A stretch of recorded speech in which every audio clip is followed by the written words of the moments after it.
Bonjour à tous. On est lundi 13 juillet 2026 et notre cher ami Larry Johnson est avec nous. Bienvenue parmi nous, Larry. Merci beaucoup. Ravi d'être avec toi, Matt. Oui, je voudrais qu'on regarde la nouvelle carte. Ces dernières heures, dans les 2 ou 3 dernières heures, il y a eu des attaques américaines dans le sud de l'Iran. Regardez la carte, on voit les cibles. C'est Bandar Kangan, le port de Kangan, le port d'Abbas, Bandar Abbas, ou juste en dessous de Bandar Abbas, près du golfe Persique, près du détroit d'Ormuz.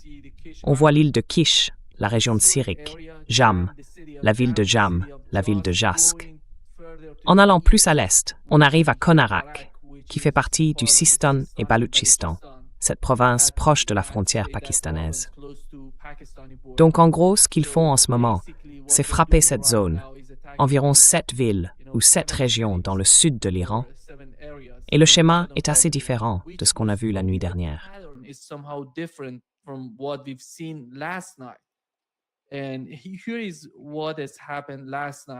Et voilà ce qui s'est passé hier soir.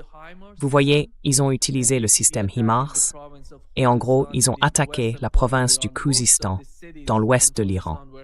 La plupart des villes du Khuzistan ont été touchées, ou en tout cas, un nombre important de villes de cette province ont été frappées par les HIMARS. Ensuite, il y a eu une petite attaque près du détroit d'Ormuz et à Chabahar. Mais jusqu'à présent, d'après ce qu'on sait, il semble que l'Iran ait attaqué plusieurs navires dans le détroit d'Ormuz. L'Iran attaque aujourd'hui parce qu'aujourd'hui, il y a seulement quelques heures, parce que moi, je n'ai presque rien vu comme activité. Iran's attacking today? Today, just hours ago. Because I haven't seen hardly any activity.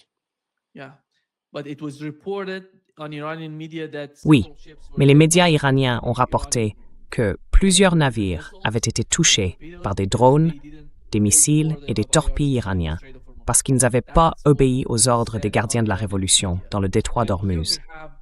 C'est ce qui a été dit dans les médias iraniens. Et ici, on a 2 séquences vidéo. L'une des photos vient de l'île de Kish, c'est celle où l'on voit la colonne de fumée, et l'autre vient de Bandar Abbas. Là encore, on voit l'endroit où la cible a été frappée. Il y a aussi une autre vidéo de la région de Sirik, toujours dans le sud. Voici la vidéo, les images. On y voit le moment où la cible est touchée par un missile américain. Aujourd'hui, ce soir, les attaques ont toutes été menées par des avions de chasse américains. La nuit dernière, c'était différent. C'était des tirs de HIMARS, depuis des installations situées au Koweït et à Bahreïn. D'accord. Alors, qu'est-ce qui s'est passé entre hier soir et ce soir? Entre la nuit dernière et ce soir aujourd'hui, nous la situation dans le détroit d'Ormuz. D'accord. Pourquoi est-ce qu'ils ne tirent pas les HIMARS? Il me semble que... Laisse-moi ne sais pas. Let's just aider. Laissez-moi vous aider. Allez-y. Allez-y. Les frappes de l'Iran, la nuit dernière, visaient des lanceurs HIMARS et Téhéran affirme les avoir détruits. Ça semble exact puisqu'on ne voit aucun tir de HIMARS ce soir. Tous les tirs qu'on observe viennent des porte-avions situés plus au sud et ils lancent probablement des JASSM, peut-être aussi quelques Tomahawk. Donc ça tend à confirmer la version iranienne selon laquelle ils ont bien touché les HIMARS. Maintenant, si on voit des HIMARS réapparaître plus tard, alors les frappes iraniennes d'hier soir ont manqué leur cible. Mais l'essentiel, c'est qu'ils ne frappent pas du côté de Bushehr, ni dans le nord du golfe Persique.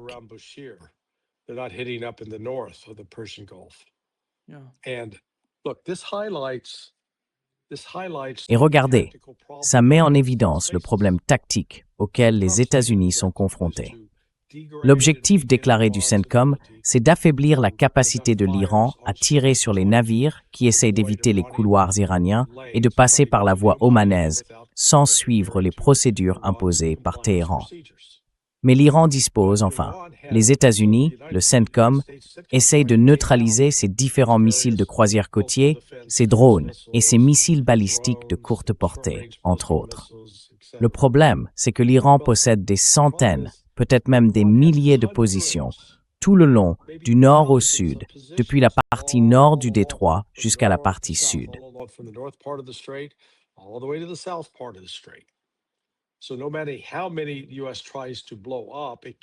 Donc, peu importe combien de sites les États-Unis essaient de faire exploser, ça ne change rien à la capacité de l'Iran de lancer des drones sous-marins, des mini-sous-marins ou encore des drones de surface. Inverser la situation. Est-ce que les États-Unis ont des milliers de bases?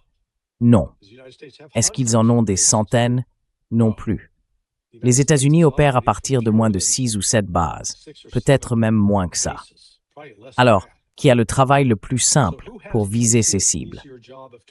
Est-ce les États-Unis qui doivent s'en prendre à des milliers de cibles, ou l'Iran qui n'en a que 6 ou 7? C'est plus clair comme ça. Bonne remarque. Does that make it simple? Good point. Good point. Oui, That makes sense. That's why I get paid the big bucks. Ça se tient. C'est pour ça que je touche un gros salaire. Enfin, j'oublie, je ne suis même pas payé. Mince, faut que j'appelle Vladimir Poutine. Alors pourquoi je ne suis pas payé? On me dit que je suis votre porte-parole. Bref, le point, c'est que Trump essaie de faire monter la tension d'une manière que les États-Unis ne peuvent pas suivre. L'Iran, lui, a l'avantage dans cette escalade, parce qu'il suffirait de détruire 2 bases aériennes en Jordanie, une aux Émirats arabes unis, un terminal pétrolier, un centre énergétique aux Émirats, de les neutraliser. Puis le port d'Oman, dont dépend le porte-avions américain, ensuite la base aérienne d'Al Udeid au Qatar, et enfin une base à Bahreïn.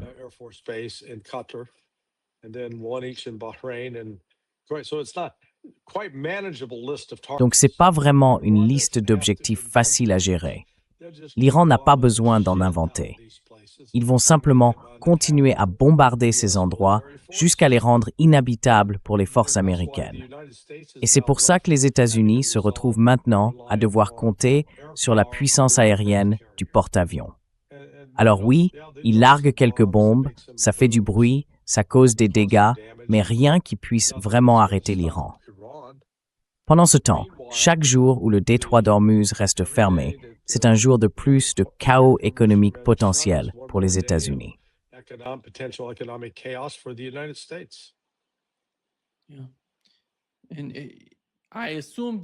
oui. Et je suppose qu'ils vont continuer, puisque vous avez mentionné que leurs cibles sont assez limitées, autour de 4, 5, peut-être jusqu'à 7 objectifs du côté iranien. Voilà ce qu'ils ont fait la nuit dernière. Ils ont visé les sites HIMARS et Patriot, ainsi que les radars, sur plusieurs bases au Koweït. Ils ont frappé la base aérienne Prince Hassan, en Jordanie, le centre de commandement et de contrôle, la piste et les abris, avec des drones MQ-9. Et pour ce qui est de Bahreïn, ils ont touché la 5e flotte et la base aérienne d'Isa, là-bas aussi.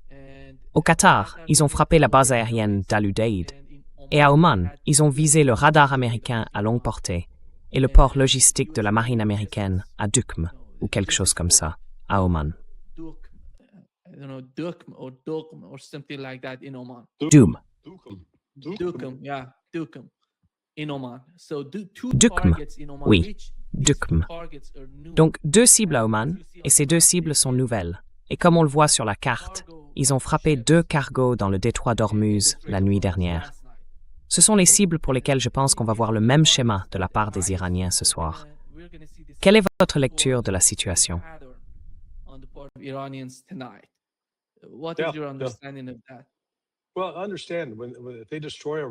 Alors, comprenez bien, si un radar est détruit, les États-Unis ne peuvent pas simplement dire « Bon, allez chercher un autre radar sur l'étagère, on le rebranche et c'est reparti. » Ce n'est pas du plug and play, mon ami. Une fois que c'est détruit, c'est fini.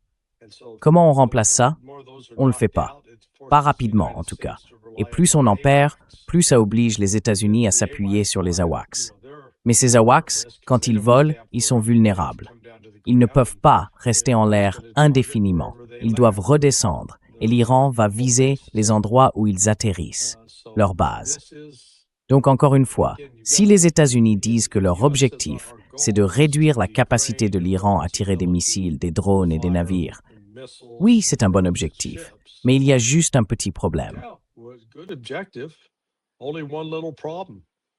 There are 1,000 fucking sites. Il y a des milliers de foutus sites, d'accord? Pardon, je ne devrais pas jurer. Il y a des milliers de sites. Et vous savez, on pourrait continuer à les bombarder jusqu'au milieu de l'année prochaine, sans gagner, parce qu'à chaque fois qu'on en détruit un, l'Iran peut le reconstruire. Ce n'est pas comme si c'était détruit pour de bon. Donc, encore une fois, c'est Trump. Trump s'est lancé dans un combat qu'il ne peut pas gagner. Et ensuite, ils vont se retrouver face aux coûts économiques. Parce que plus d'opérations aériennes, ça veut dire plus de carburant d'aviation. Et plus de carburant d'aviation utilisé, ça veut dire moins de carburant pour le secteur civil, parce que la quantité de pétrole disponible pour produire du diesel et du kérosène est maintenant limitée. Et cette quantité limitée reste limitée, et elle diminue. Limited supply remains limited and decreasing. Oui, voici la nouvelle photo qui vient de sortir. Elle montre que l'Iran a frappé un autre navire, près d'Oman. C'est un bâtiment situé à environ 40 000 nautiques des côtes omanaises, touché il y a tout juste quelques instants par les Iraniens. Voilà la situation. Je pense... Enfin, je ne sais pas trop ce que ça veut dire. Aujourd'hui, Donald Trump a parlé de rétablir le blocus contre l'Iran et il a annoncé que ce serait demain à 20 heures. Apparemment, c'est 20 heures, heure locale, pas la côte Est ni notre heure ici. Alors, qu'est-ce qu'il cherche à obtenir avec ce nouveau blocus? Et encore une fois, on revient aux mêmes politiques qu'avant. Qu'est-ce qui a changé selon lui pour que cette fois ce soit différent? What has changed so far that he feels that this time around going to be different? Well, it's not just the blockade. He's now going to charge a Eh bien, ce n'est pas seulement le blocus. Maintenant, il veut faire payer un péage. Souvenez-vous, il était totalement opposé au péage quand l'Iran était impliqué. Mais bon sang, maintenant, il veut les imposer.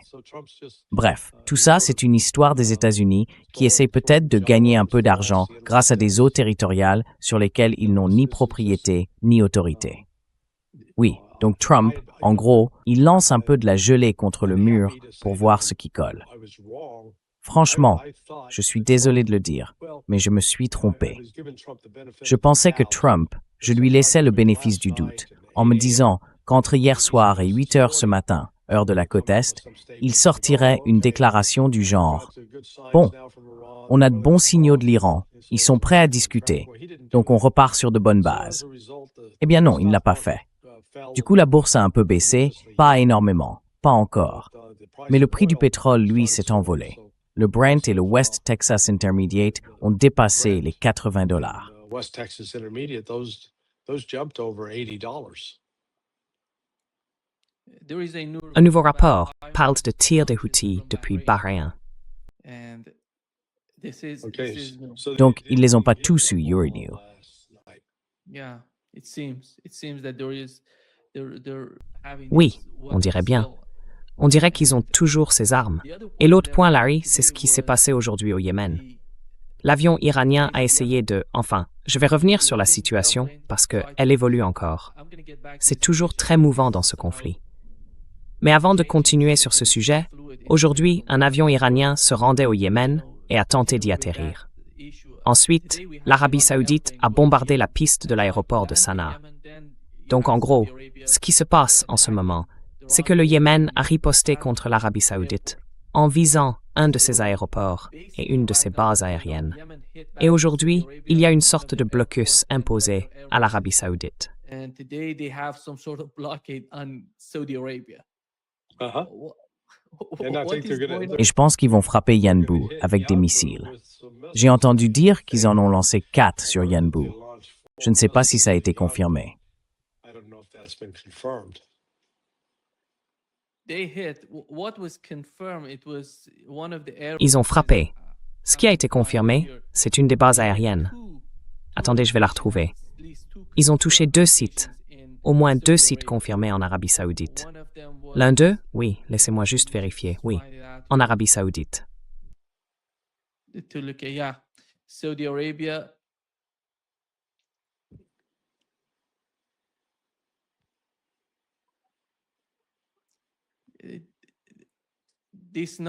Cette note en provenance d'Arabie saoudite indique qu'ils ferment temporairement l'aéroport international d'Abha.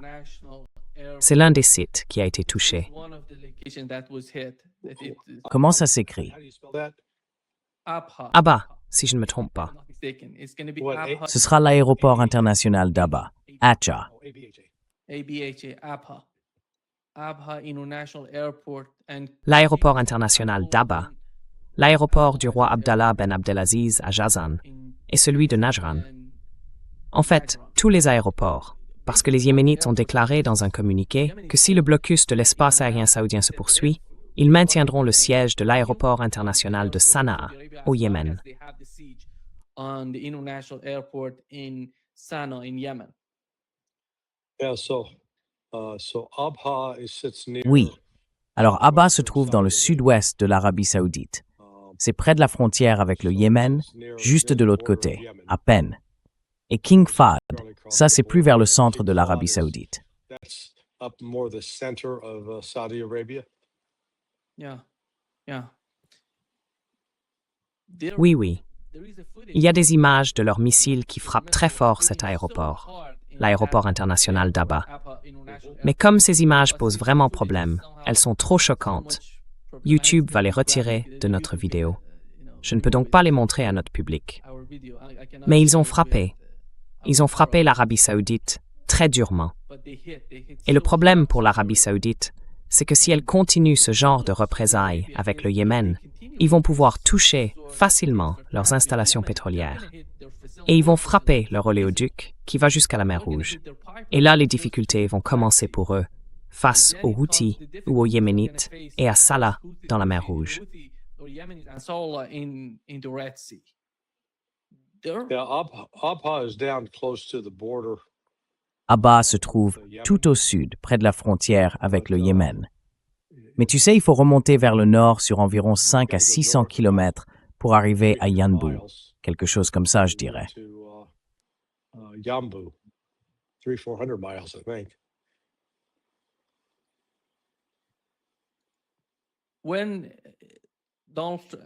Donald, je ne sais pas si tu as vu la réaction du ministre iranien des Affaires étrangères à ce qu'a dit Donald Trump.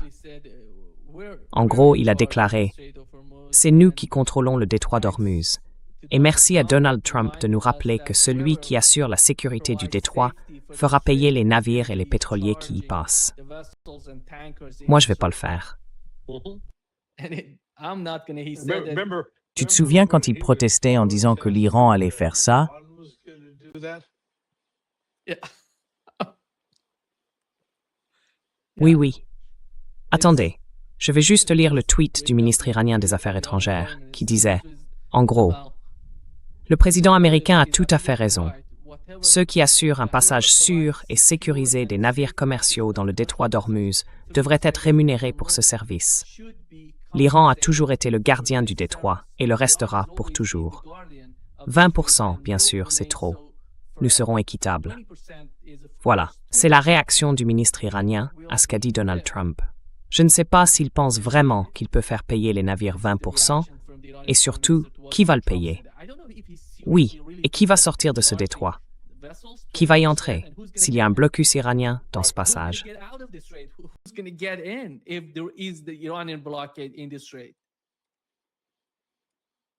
I agree.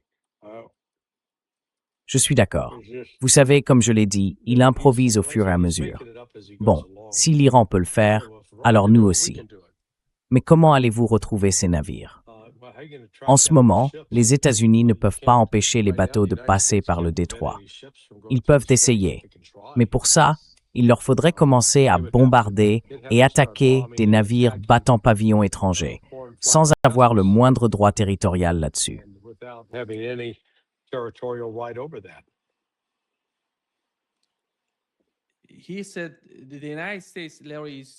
Il a dit que les États-Unis, Larry, ferment leur ambassade à Abu Dhabi, aux Émirats arabes unis, ainsi que leur consulat à Dubaï. C'est à cause de préoccupations liées à la sécurité. À ma connaissance, il n'y a pas d'attaque en cours contre les Émirats arabes unis. There is no attack as far as I know on UAE. Je pense qu'il va se passer quelque chose. L'Iran va frapper les Émirats arabes unis ce soir, et assez violemment, à mon avis. On dirait qu'ils se servent des Émirats arabes unis pour attaquer l'Iran. C'est pour ça que l'Iran réagirait de cette manière.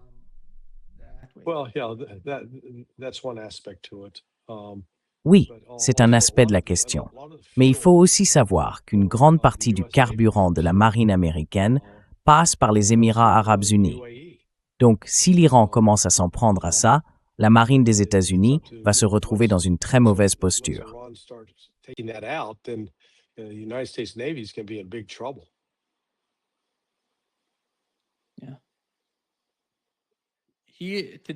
Oui, et ce soir, Donald Trump a donné une interview dans laquelle il a dit « Faites savoir aux Iraniens que nous arrivons. Il faut que vous sortiez et que vous fassiez la révolution, que vous renversiez le régime, le soi-disant régime en Iran. » Je ne sais pas s'il croit vraiment à ce qu'il raconte à propos du peuple iranien qui l'aiderait. Il doit y avoir un problème, une sorte de difficulté dans sa façon de penser s'il se sent comme ça après tout ce qu'on a vu jusqu'à présent.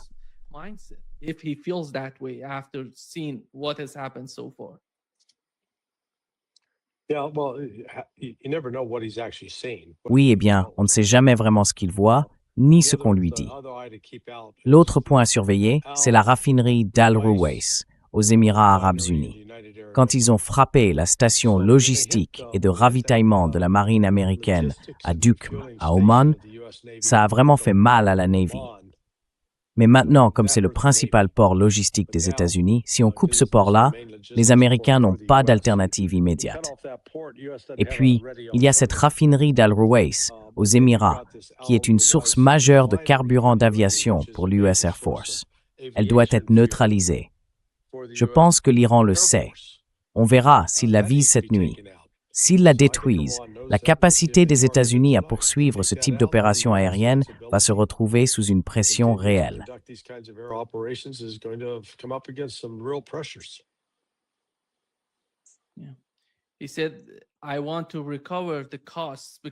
Il a dit « Je veux récupérer les coûts parce que nous protégeons une région qui est l'une des plus riches du monde.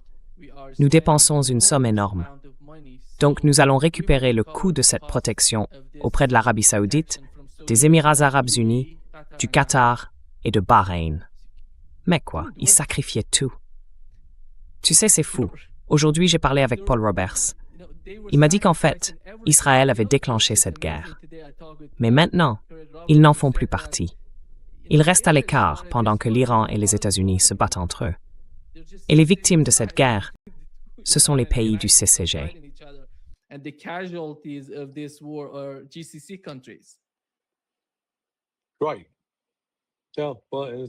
Oui, c'est ça. Mais ça va continuer comme ça tant que l'Iran n'aura pas reconnu la rupture totale du protocole d'accord. À ce moment-là, le Hezbollah pourra être réactivé pour reprendre ses attaques.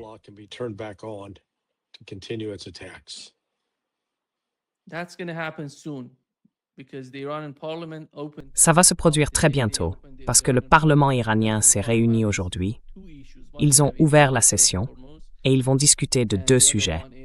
L'un concerne le détroit d'Ormuz et l'autre, la question du Hezbollah. Et je suppose qu'ils vont voter une résolution sur le détroit d'Ormuz. Ce sera intégré à la constitution iranienne, un peu comme la Russie l'a fait avec la partie orientale de l'Ukraine.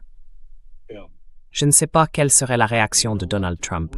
Parce que, est-ce qu'il y a une option militaire, Larry? Quand on regarde ce que Donald Trump essaie de faire dans cette campagne, en annonçant à nouveau un blocus prévu pour demain soir, est-ce qu'il y a vraiment une solution militaire à ça? Non. Pas à leurs yeux, en tout cas. J'essaie juste de me mettre à leur place.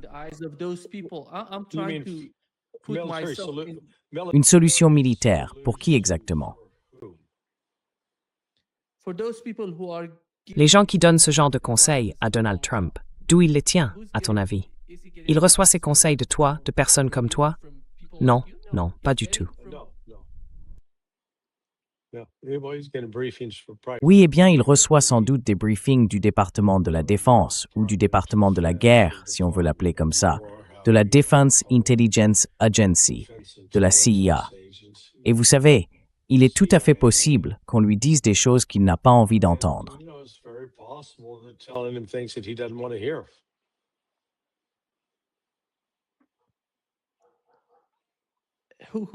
Qui dirige vraiment Larry à Washington aujourd'hui? C'est Donald Trump. Pourtant, il n'est même pas là. The guy is not there. He gets the Il a l'illusion d'être aux commandes. Il a sa chef de cabinet, elle joue son rôle. Et puis, il y a les responsables du Trésor, Besant et Ratcliffe à la CIA. Ils font ce qu'ils peuvent. They're doing what they can. So, In my opinion, if Yemen decides À mon avis, si le Yémen décidait d'attaquer l'Arabie saoudite, les installations pétrolières, l'oléoduc, cela mettrait une pression énorme sur l'économie mondiale et sur le marché du pétrole, surtout avec le détroit d'Ormuz. Comment Donald Trump et les Américains réagiraient-ils à ça? C'est une grande question. that's a big question. yeah, well, I mean, they're gonna find out that. Oui, enfin, ce qu'ils vont découvrir, c'est que tout va se jouer sur le diesel et le carburant d'aviation. C'est là-dessus qu'il faut se concentrer. En ce moment, le grand titre sur beaucoup de marchés pétroliers, c'est « Les États-Unis exportent ». Laissez-moi vous lire ça. L'Amérique creuse son avance sur la Russie et l'Arabie saoudite en matière de production pétrolière. Bon, il dépasse les 14 millions de barils par jour. Oui, mais quel type de pétrole? C'est du brut léger, pas du lourd. Et l'économie américaine, elle tourne avec le lourd, pas avec le léger. Le léger, ça sert surtout à faire de l'essence. D'accord, ça rend le consommateur moyen content. Mais quand les pénuries de diesel et de carburant d'aviation vont commencer à frapper l'économie, là tout à coup, on aura un vrai problème.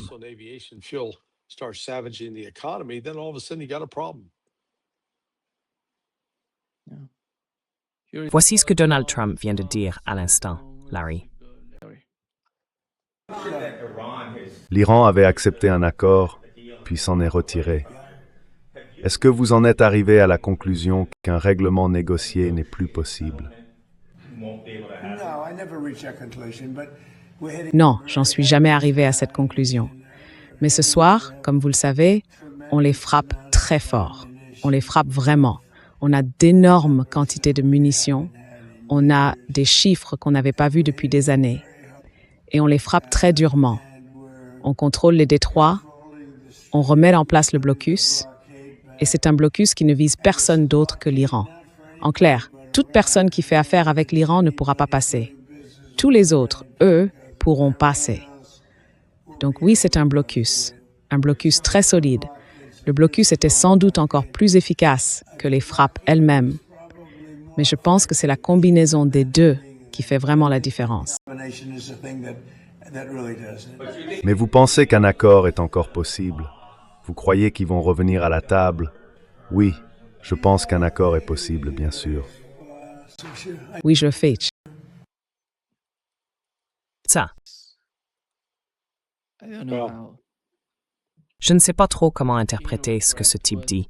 Aujourd'hui, il a déclaré qu'il n'y avait plus rien. En gros, tu vois, on en a fini avec le protocole d'accord. Pour l'instant, il ne se passe rien. Il parle du blocus qui approche et que l'accord reste possible. C'est un peu un mélange de tout ça. Is a combination of everything. Oui, répète la dernière partie. Répète juste la fin, j'ai pas bien suivi. Yeah, I think it Oui, is. je pense qu'il nous dit que l'accord va se faire. Peut-être qu'il va vraiment conclure un accord. Et dans l'autre interview, il a dit que rien ne s'était passé.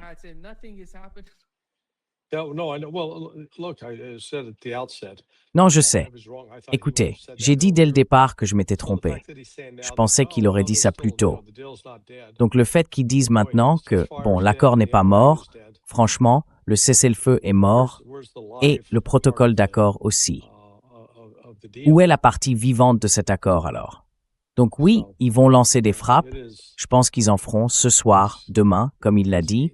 Ils en font déjà en ce moment, donc ils recommenceront demain. Mais vous savez, l'Iran a une place à la table. L'Iran a un vote, et l'Iran va frapper les États-Unis. Comme je l'ai dit tout à l'heure, il leur suffit de toucher 6 ou 7 cibles pour infliger d'énormes dégâts aux États-Unis. Les États-Unis, eux, peuvent frapper une centaine de cibles en Iran, et ça ne renforce en rien leur capacité.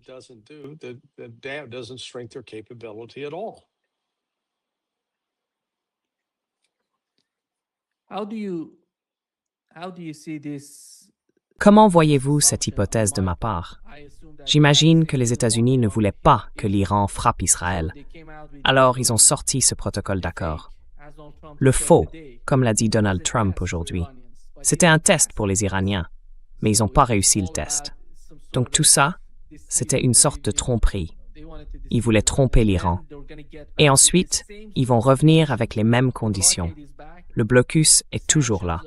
Les sanctions n'ont pas changé. Les avoirs iraniens gelés sont toujours les mêmes. Rien n'a changé. La seule chose qui a changé par rapport à avant la signature du protocole, c'est qu'Israël est sorti de l'équation. Israël n'est plus attaqué par les Iraniens.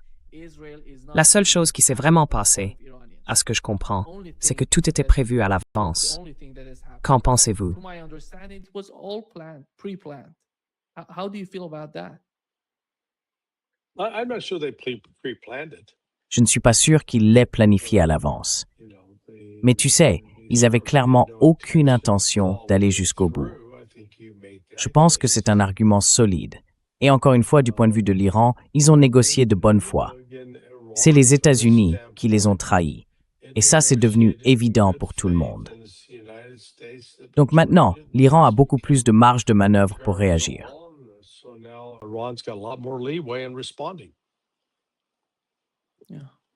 Oui, Israël n'est pas attaqué. L'Arabie saoudite est attaquée. L'Iran est attaqué. Quand l'Arabie saoudite a-t-elle été attaquée? Vous voulez dire par les Houthis? Par les Houthis aujourd'hui. Oui, j'ai dit par les Houthis, mais pas par l'Iran. Non, par les Iraniens aujourd'hui. Non, ils ne l'ont pas fait. Oui, c'était le cas. Oui, concentrons-nous simplement sur l'Iran pour l'instant. Restons-en à qui l'Iran attaque, et on traitera la question des Houthis séparément.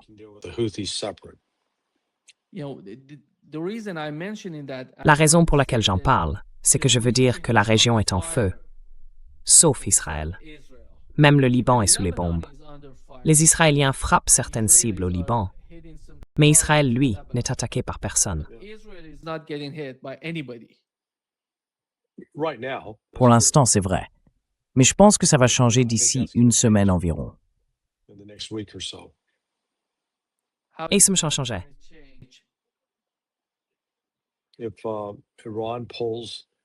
Si l'Iran dit au Hezbollah qu'il n'a plus besoin de respecter le protocole d'accord, alors le Hezbollah commencera à riposter contre Israël pour ses attaques. Et à ce moment-là, cette partie de la guerre reprendra. Ensuite, Israël a déjà laissé entendre qu'il pourrait frapper l'Iran. S'il le fait, alors les attaques de l'Iran contre Israël reprendront aussi. Donc, comme je dis, la situation reste très instable.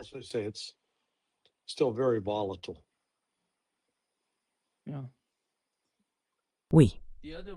L'autre point, c'est que s'ils reprennent la guerre, l'un des principaux objectifs de Donald Trump serait le programme nucléaire iranien et ses 450 kilos d'uranium enrichi. Est-ce que ça voudrait dire une nouvelle opération sur le sol iranien pour ça?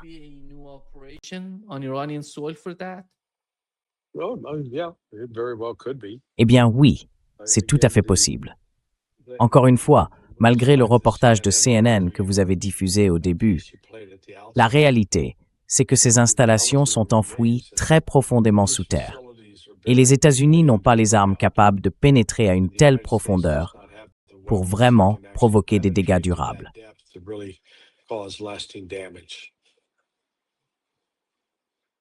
Il a dit, Donald Trump a dit dans la vidéo que nos munitions sont meilleures, que les chiffres qu'ils ont en ce moment sont meilleurs qu'avant le début de cette guerre. C'est n'importe quoi. I mean, it's just absolutely not. It's not true for the Tomahawk. It's Je veux dire, c'est tout simplement complètement faux pour le Tomahawk. Et c'est faux aussi pour le JASSM. both of those to be En fait, ces deux systèmes, pour être reproduits, nécessitent une grande quantité de terres rares que la Chine détient et qu'elle ne vend pas aux États-Unis. Du coup, les États-Unis ne peuvent pas vraiment fabriquer de nouveaux missiles pour remplacer ceux qui ont été utilisés. J'ai fait quelques recherches. On a parlé des ATACMS et des HIMARS. Alors, le HIMARS, en réalité, c'est un véhicule de lancement. Je ne le savais pas. C'est un véhicule de lancement, pas une roquette, pas une munition. Donc, quand on parle des HIMARS, les missiles qu'on voit voler ne sont pas des HIMARS. Ce sont soit des ATACMS, soit ce qu'on appelle des GMLRS. GMLRS. They're either ATACMS or what's called the GMLRS. But HIMARS is the system, is not the missile. Mais le HIMARS, c'est le système, pas le missile. C'est bien ça. Oui. Quelle est la situation avec le stock de ces attaques MS? On sait que l'Ukraine les a beaucoup utilisés. Je me souviens, à chaque fois qu'on parlait de l'Ukraine utilisant les attaques MS contre la Russie. Every time we were talking about Ukraine using ATACMS against Russia. Yeah. I think Oui, le dernier chiffre que j'ai vu, c'était moins de 3000. Pas beaucoup. not a lot. Et ça, c'est tout l'inventaire du département de la Défense. Ce qui veut dire qu'il faut les répartir entre l'Allemagne ou le commandement européen en Allemagne et l'Indo-PACOM à Hawaï. Between EUCOM in Germany and INDOPACOM in Hawaii.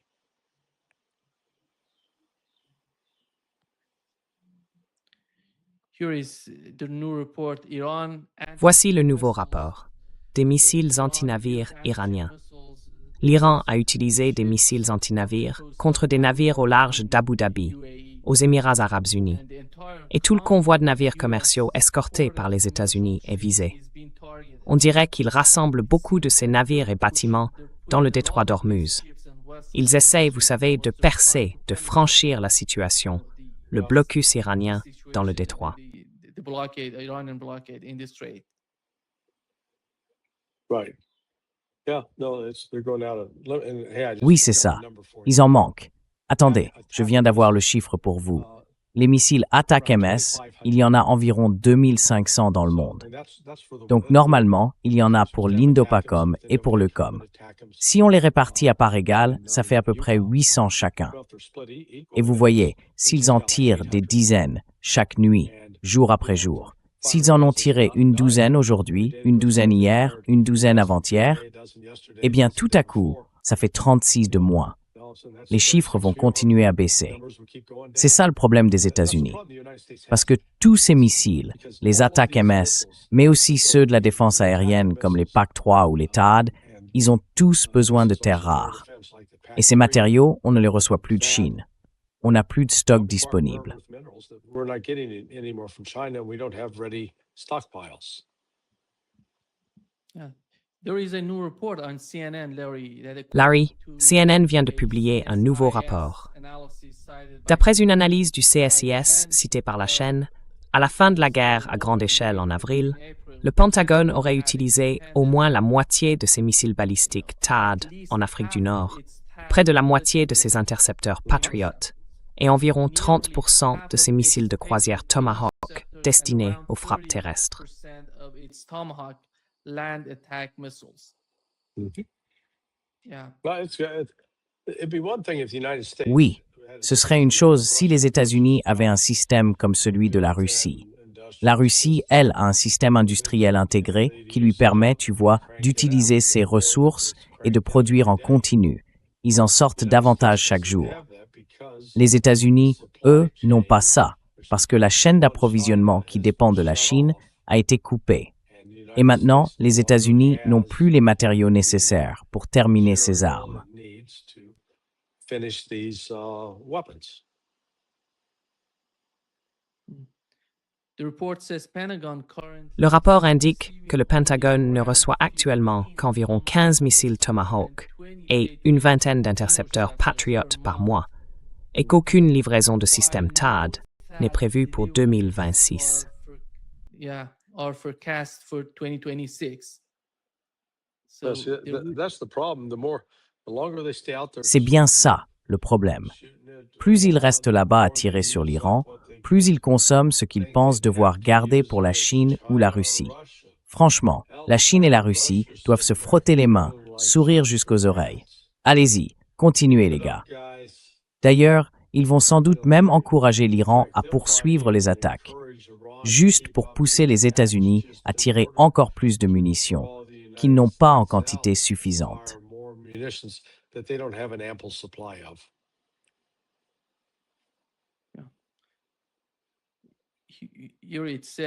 Yuri, il est dit que des opérations prolongées contre l'Iran pourraient, petit à petit, affaiblir la capacité de dissuasion face à des rivaux comme la Chine et la Corée du Nord.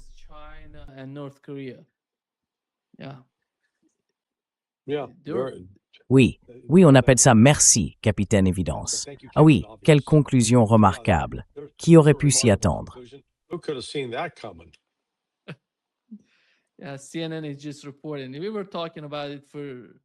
CNN vient juste d'en parler. On en discutait depuis des mois. Toi aussi, tu en parlais. Oui. Larry, on dirait que les attaques ont lieu dans le détroit. Encore une fois, je parle parce que c'est écrit dans les dernières infos. L'Iran prévient tous les navires de ne pas franchir le blocus dans le détroit.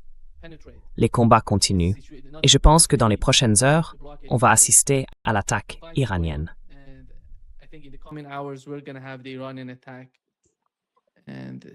Apparemment, ils ont déjà lancé quelques missiles. Je ne sais pas où ils étaient dirigés, mais ils les ont déjà lancés.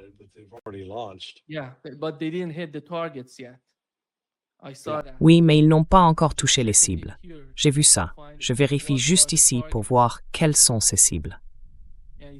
Et il est indiqué que les Émirats arabes unis ont confirmé que 2 de leurs pétroliers avaient été frappés par l'Iran dans le détroit d'Ormuz, faisant un mort parmi l'équipage et plusieurs blessés. Voici ce qui a été rapporté. Le CENTCOM a déclaré qu'à 16h45, heure de la côte Est, le commandement central des États-Unis avait commencé la 3e nuit consécutive de frappes contre l'Iran, sur ordre du commandant en chef, Donald Trump. Ces frappes vont se poursuivre, infligeant un lourd tribut aux forces iraniennes et réduisant leur capacité à attaquer des civils innocents et des navires commerciaux dans le détroit d'Ormuz. C'est ce qu'a indiqué le CENTCOM.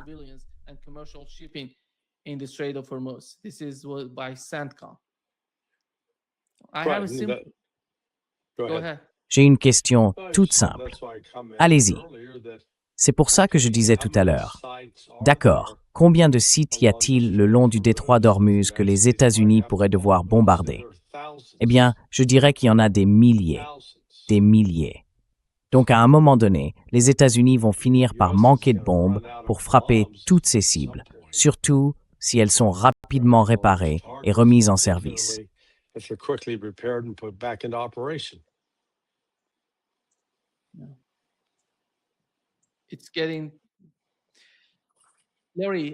Larry, est-ce que tu as l'impression que la situation va encore s'aggraver? On se souvient que pendant la guerre des 40 jours, le Yémen ne participait pas encore au combat. Israël, de son côté, était impliqué au Liban, mais pas de manière très active. Au tout début du conflit, ils en faisaient partie, mais au fil du temps, leur attention s'est davantage portée sur le Liban et moins sur l'Iran. Comment tu vois la configuration des forces aujourd'hui?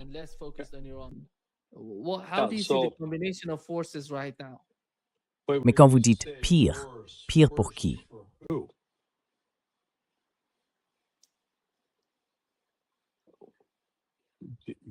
Tu m'as entendu? Ouais, qu'est-ce que j'ai dit? T'as dit que ça allait empirer pour... Alors, pour qui ça va empirer?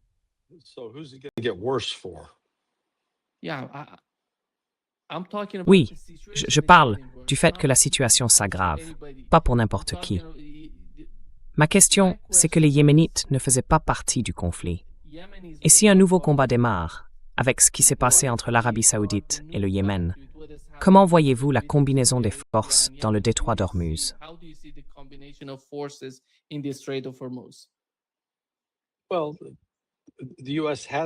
Eh bien, les États-Unis n'ont aucune force dans le détroit d'Ormuz. Tant qu'ils ne décident pas d'y envoyer un navire, ils n'ont tout simplement aucune présence là-bas. S'ils en envoient un, ce navire sera coulé. l'Iran le frappera de toutes ses forces. Il sera incapable de se défendre et il sera coulé. Donc les États-Unis ne vont pas envoyer de navires dans le détroit, du moins pas pour le moment. Je ne pense pas qu'ils soient assez fous pour ça. S'ils décident de l'être, ils en paieront le prix fort. Et ce sera un capitaine de navire qui passera en cour martiale et ne sera plus jamais promu. L'Iran, lui, est bien positionné. Il dispose d'une défense à plusieurs niveaux pour attaquer tout navire qui tenterait de traverser le détroit sans autorisation.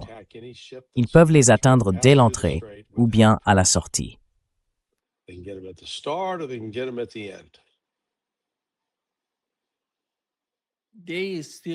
À mon avis, ils sont encore en train d'évaluer le système de défense aérienne iranien.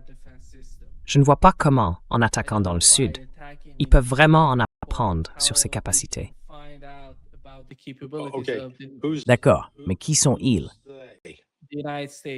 Les États-Unis réévaluent la situation après chaque attaque, tu sais, en utilisant les HIMARS.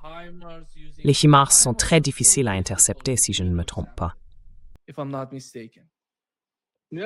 Non, la Russie les a interceptés sans le moindre problème, en fait.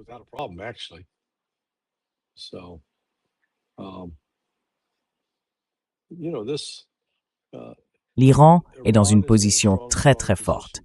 Il se bat depuis une posture défensive. Et quoi que les États-Unis essayent de faire, ils ne pourront pas contrer cela. C'est bien là le problème.